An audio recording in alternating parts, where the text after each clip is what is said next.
This is an interview with Esther Castellano for the Youngstown Historical Center of Industry and Labor Oral History Project titled Women at Work. The interview is being conducted at Esther's home today, May 21st, 2023, and my name's Nikki Marino.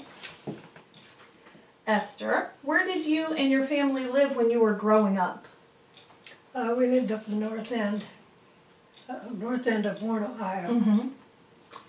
And what did your parents do for a living? My dad worked in the Republic Steel. My mom was a homeback. Mm-hmm. Where did you go to school? I went to Roosevelt School and Harding High School. Very good. When did you graduate? In 1942. 42. Did you still have A class and B class in 1942? Oh, yes. Yeah? Oh, yes. Which one were you? A class. A class. What did you do right after high school? Well, I went to work at a wig shop. And I waited on customers and I styled wigs. Oh. How did you learn how to do that? By doing my own hair. Mm-hmm.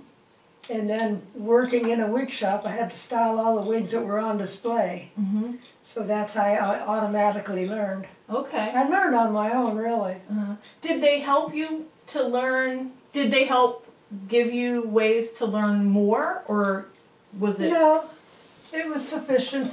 Some of them were styled and put into the window for display. Okay.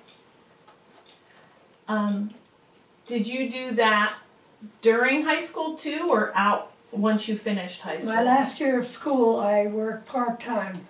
Okay. Then I worked at Kruski's part-time too. That's a 5 and 10 cent store. Okay. Kruski's. I'm not familiar with that. Okay. And what did you do there? Excuse me? What did you do at Kruski's? Waited on customers, filled in counters. Okay. Was one of those your very first job? I would say so, yes. That was my very first job. Okay. How long were you there? Do you remember? Did you spend a couple years there, or how long were you? I was there a couple years till I started working for Linnaeus wig shop. Uh-huh. I worked at Kruski's first and then Linnaeus Wigs. Okay. Good. You worked at Packard. When did you work at Packard? Oh, that's right. My God, I forgot about Packard. I worked at Packard Electric. Mm-hmm. I was a welder there. Tell me how you got into Packard Electric. I signed an application, and they were looking for workers, and that's how I got in there. Mm-hmm. You were out of school already when that happened? No, that was part-time too. It was? And then when I got out of school, I continued to work there. Okay. How did you know they were looking for workers? Friends of ours that worked there Mm-hmm. said that they needed workers and helpers. So I automatically went there and applied for it. Mm-hmm. And you graduated in 1942. Right. So World War II was already going on. Is that why Packard was looking for welders? Did you start out as a welder? No, I was not a welder. Okay. I had to be trained. Okay. I had to be trained on, what I did was I welded a gun mount the size of this table. Wow. I built up the sides of it all the way up, all around the table. That's what I did as the start as a welder. Okay. When you were learning how to weld, who taught you how to weld once you were? Mr. Webster, Was he? at the time, was a floor walker. He was the boss, but he was also a floor walker. Mm-hmm. And he gave me tips on how to hold my rod, how to spark it, and that's how I learned. Very good. Did you like it? Yes, it was an art for me because I liked art to begin with. Mm-hmm. So I was pretty interested in it. Yeah. I've heard from many other women who are welders today that they really like it and they feel like it's an art. Is that right? Does it take do you feel like it helps to be, do you feel like it helps to be a lady when you're welding? To have that touch? Oh yes, I felt good about myself because to me it was an art. Yeah. I like to do art.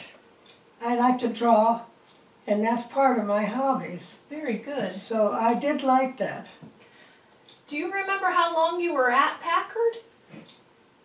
About 2 and 3 years. Oh, quite a while then. Oh yeah, till my husband come home from service. Then Yeah. I met my husband. 2 or 3 years. That's pretty good. Did you stay a welder that whole time? I stayed a welder until he wanted me to stay home. Oh. Because he was going to be discharged, Mm-hmm. and I wanted to stay home to be with him. Mm-hmm. Did you do other jobs at Packard too? I was an inspector.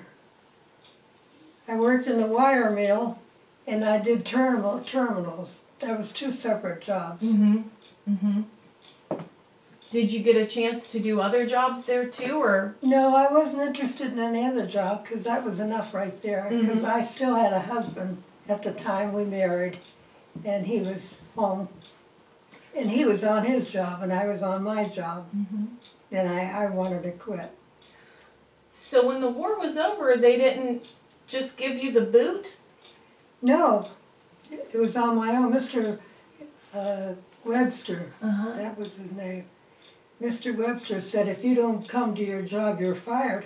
So I said, well, then I'm fired because I quit. Okay. But you stayed till your husband came home, and then absolutely. you thought, okay, I'm Yes, going to go home now. yes. Sure. That makes sense to me. So, and then once you left Packard, you were a stay-home mom then for a Oh, while? yes, yes. Very good. How many children do you have? I had 4 children, Very good. 3 girls and 1 boy. Mm-hmm. And you stayed home till they were grown? Absolutely. Did you ever go back to work then once they were No, out? I didn't. I had enough at home. Yeah. I did hair, Oh, I styled wigs, very and good. I liked it. So you got to do that because you enjoyed that kind of work. Absolutely. Yeah, that to me was an art. Mm-hmm. Well, yes, it is. Yeah. So thinking of any of the places that you worked,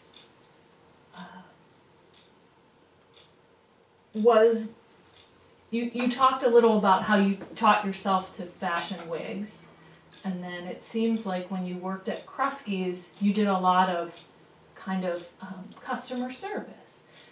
And then when you were at Packard, they gave you some training on welding. Did they give you some training on the inspector job too? Oh yeah. Mhm. Oh yeah. They taught me what to look for in my air bubbles in the terminals, air bubbles in the wires around the gun mounts. Mm-hmm. It was quite a job. Yeah, oh yes. Did you feel like they taught you enough that you were Capable. able to be quickly good at your job or capable? Oh yes. Yeah. Absolutely. What were the conditions like when you worked at Packard? The conditions of what? Of the place, of the part of the mill that you worked in? I'd say they had a good system, and that's why I stayed, because they were fair in time off or reasons for being off. Mm-hmm. They were pretty fair about it. Okay. They needed help, so, Sure. and they knew that I was good at it, so they wanted to hang on to me. Right.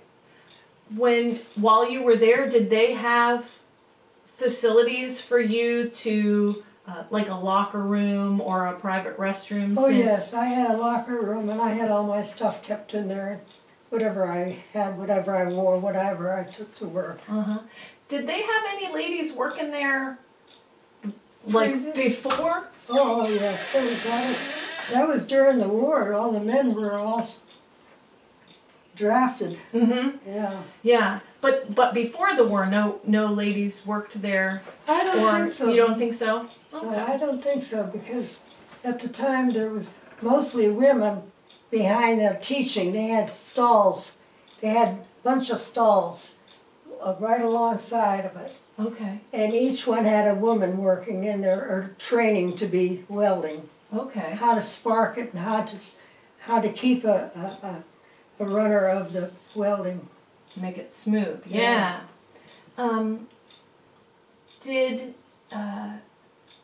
How did you get along with the other people that worked there with you? We worked good together because we had the same things in mind, you know, to get it done and done right, because our men, theirs too, were in service. Yeah. So we wanted to do good for them. Sure.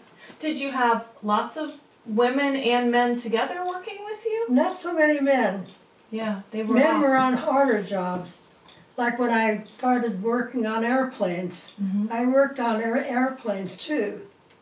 We worked on terminals and wire mills on airplanes.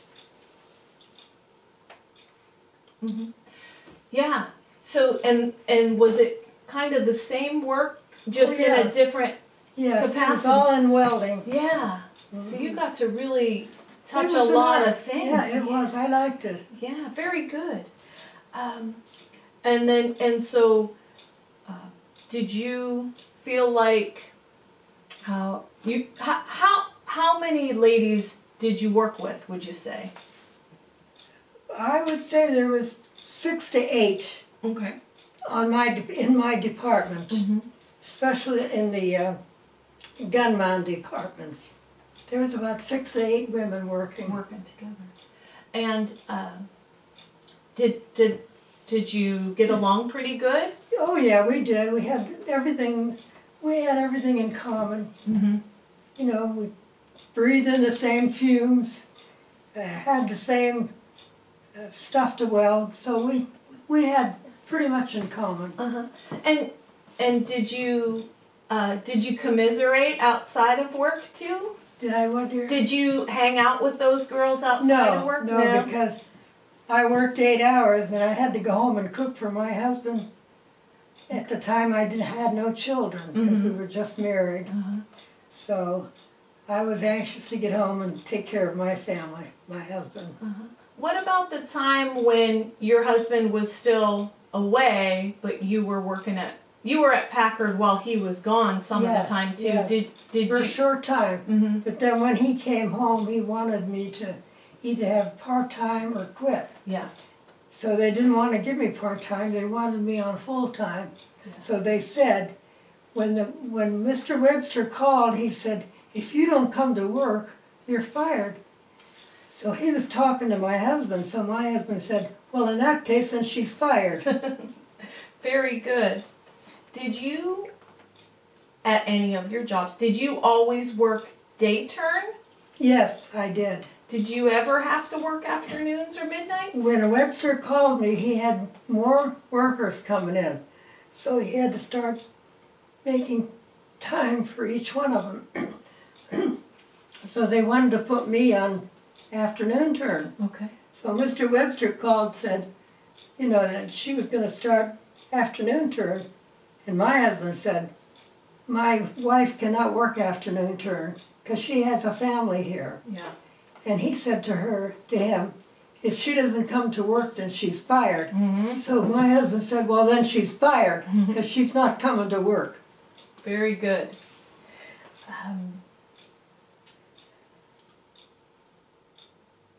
How did administration treat you, or how did management treat you while you were working there? Fine.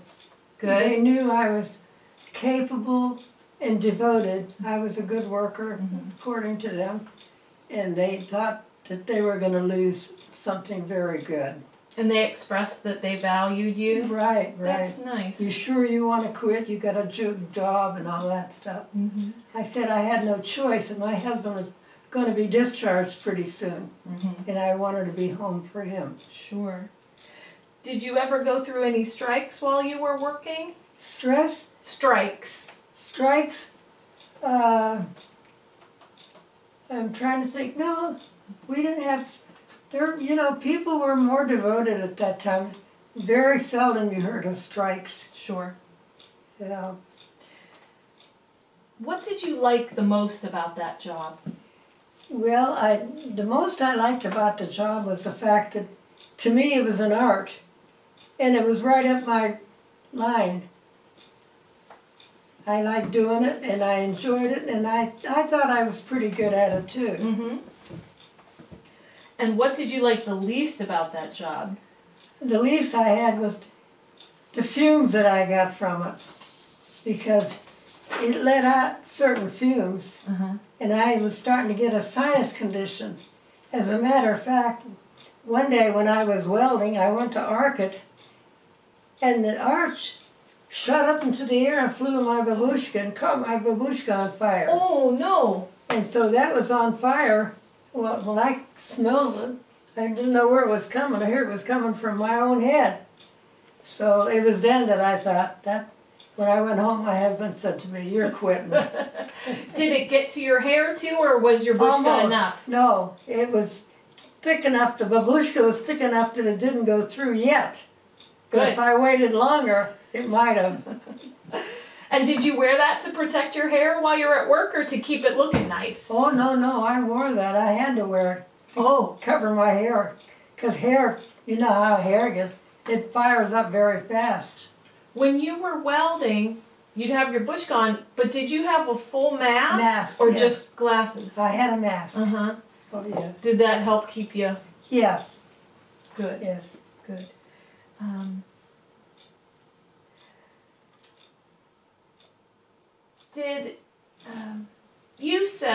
You mentioned that there weren't very many men working in your area because because they were mostly, drafted and away. There were very few of them. They were older men that were beyond being drafted. Sure. Did any of the men that you were working with ever give you any grief about being a girl in that? No. They knew without us they couldn't do it. Yeah. Because they were, as far as men, they were limited. Yeah. Mostly women were working at the time. Sure. And you talked about your husband and your relationship with him, about how when you were working he wasn't very keen, and I think you covered that pretty good. And you said when that spark came up and caught your bush, yes. Were there ever any other accidents that you saw or were part of? Not really. That's about it. Except when I worked on a ship. He had me working on a ship because he thought I was a good welder. And he wanted all the good ones on the ship, welding different things on the ship. And with that, I was pretty steady on the ship for a good while until I ran out of work. But then I had gunmines the size of this table. The wires went all around it, and I had to weld and build it all up, all around it. That's a big task. Oh, yeah. So then when it was time to quit, my husband was going to be drafted. My husband was going to be released. And so Mr. Webster called, and he said, "Is Mrs. Castellano there?" And Jerry said, "Yes, she is." He said, "Well, she's supposed to report to work. We need her." So Jerry said, "Well, she no longer can work afternoon turn, nor midnight turn. If anything, she has to work day turn." And he said, "Well, if she doesn't come to work, she's quit. She's fired." So my husband said, "Well, in that case, then she's fired because she's quitting. Very good. I'm going to be released from service, and she's got to be home." When did you meet your husband? I met my husband in 1944, 44 or 45, around that time.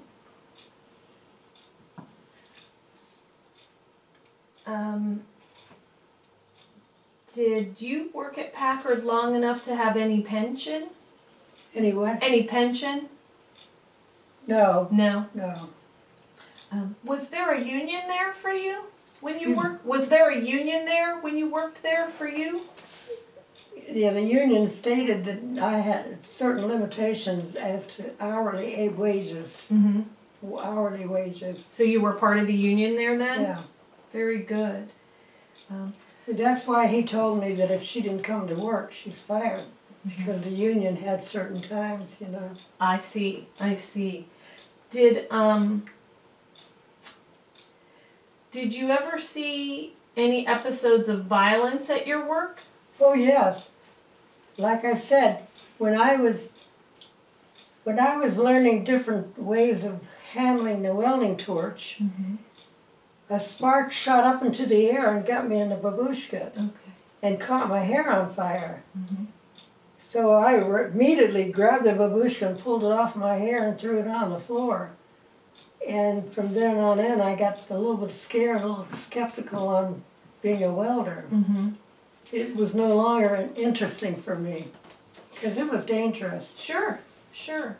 Did you feel like they gave you enough safety equipment and safety training while you worked there? Oh yeah. Yeah. Yeah, they were good because during the war, you know, workers were hard to find. Sure. And women were the only ones really. Yeah. Did you ever see people get violent with each other at that job or any other job you worked? Not really, because like I said, I worked there for at least 3 or 4 years, and they were pretty fair. Okay.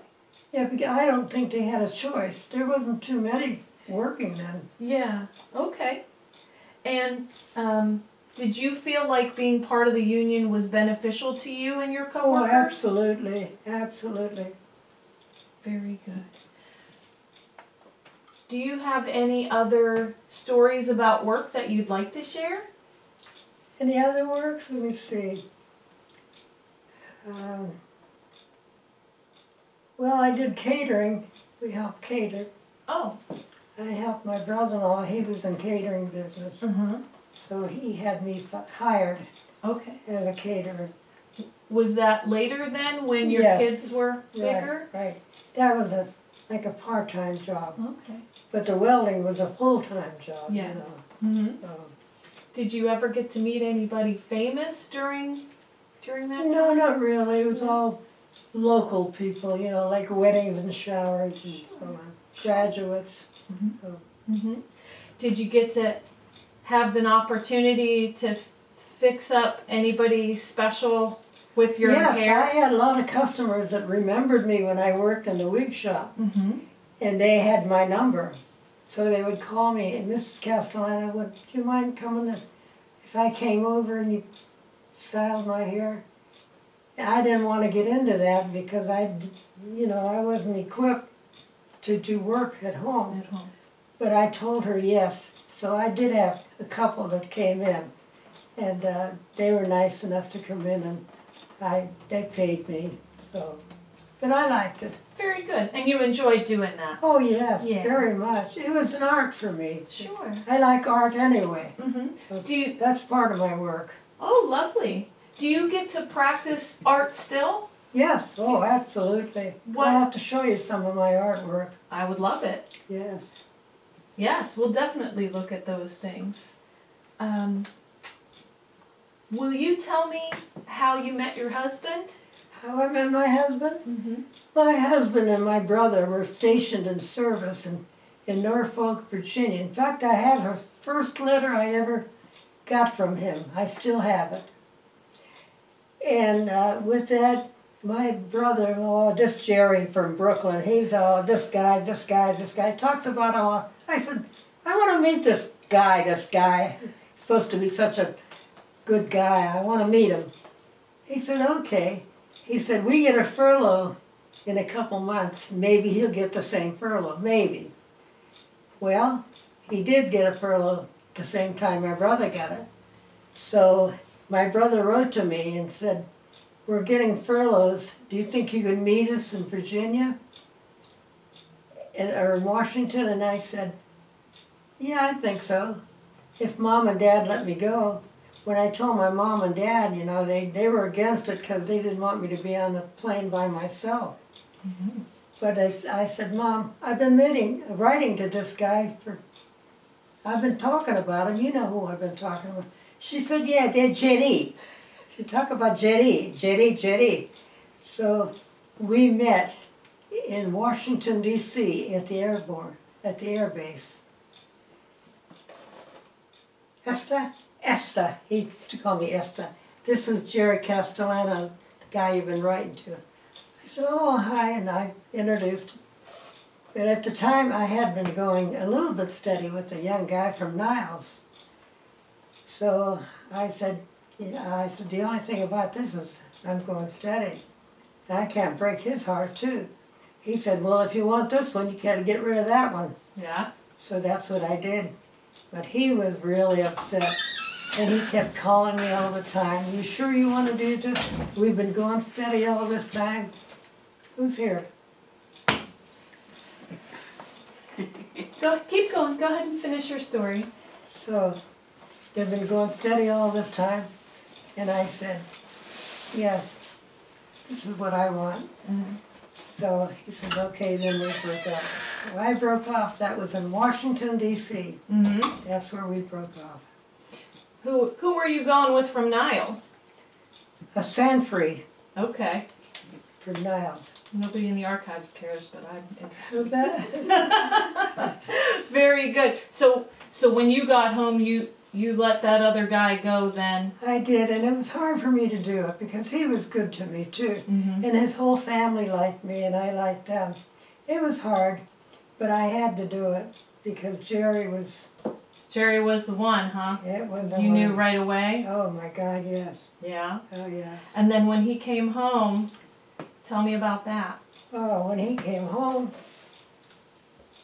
that was so hard. It was beautiful. It was beautiful. Yeah. How long were you married? How long was I married, boy? 60-some years. Yeah. 66 Well, years. you're still married, we should say. Yeah, right. Right? Well, I like that he more. died, but then, yeah. Yeah. I got an opportunity to meet him many He times. bought me He was this. wonderful. That's beautiful. Wow. Yeah. But he first bought me this. That's pretty too. And this was my engagement ring right here. Really? Wow. He has good taste, huh? Well, as we can That was tell. him right there. See him? With Yeah. the glasses. Yeah, I remember Jerry. Very good.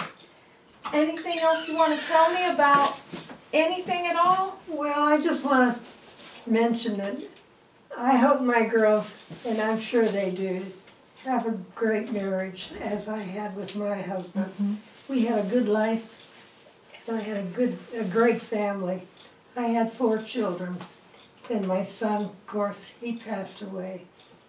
And I still have my 3 girls, and we have good connection. We're always together. That's good. You have lots of grandkids too, yeah? Do you have lots of grandkids?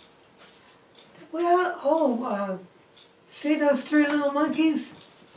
Yep. That belongs to one granddaughter. Mm-hmm. And then I have Jimmy. I got about 6 or 7 of them. Very good. Very good.